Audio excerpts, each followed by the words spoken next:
So, part 2 of how to swing heavy. Part 1 was the launch. We went through positioning the mace head.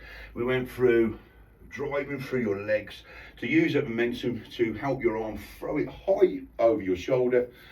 So the momentum of the mace pendulums and then comes up high up here. And that's what we was aiming for, okay? The pendulum, or the head of the mace rather, at the end of the pendulum to be up here. And I use the phrase, it sort of floats, or it pauses in midair, yeah? So we got the push away, which I said is more like a throw, and then it pendulums, and then we have a pause. And the pause is when we want to start the pull.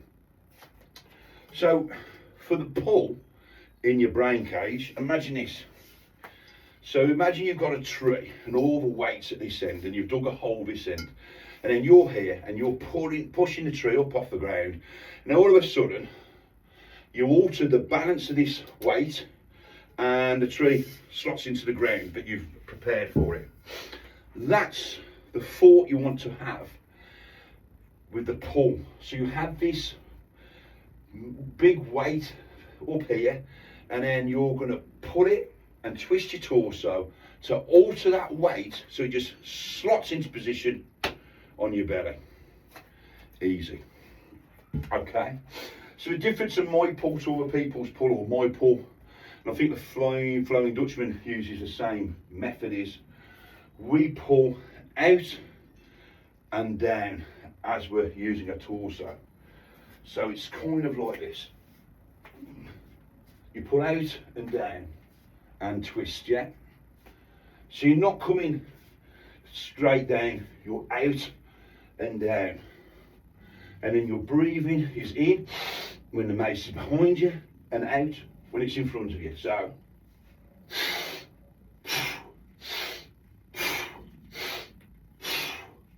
okay, so you're putting it out to change that head weight to make it the balance to come down and slide into your belly.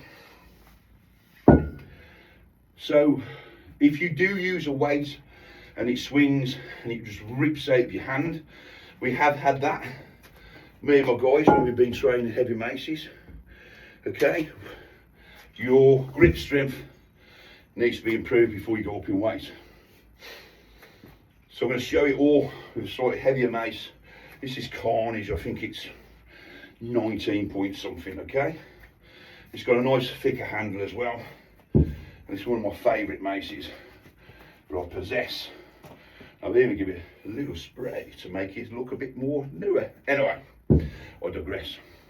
So you launch, drive through your legs, throw it up in the air, comes up here, and then we alter the balance weight of the head, putting it forward so it drops down, and then we throw it back the same way. Easy peasy. So, whoosha!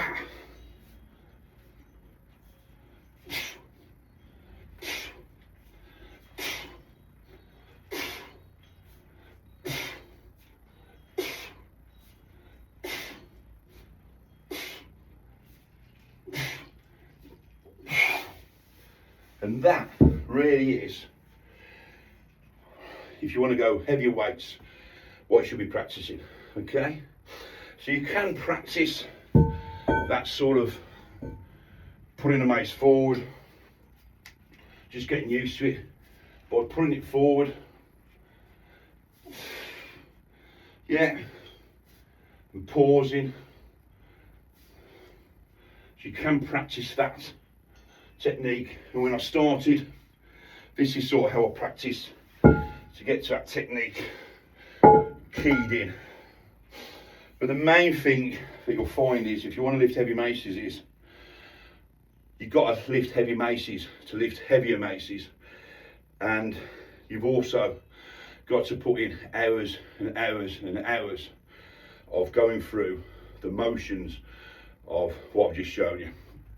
So we will have another video on heavy maces, and it'll be sort of all the auxiliary bits that I use, like beeswax and elbow sleeves. And if you have a really heavy mace and you have to then sort of relaunch it, So I think with the 40 some odd kgs of a week I did, if you watch the video back somewhere on my Instagram, as I came back, you could see that I was almost relaunching it for throwing my legs up in the air. Okay, so I'll go through all that, but that is the pull done.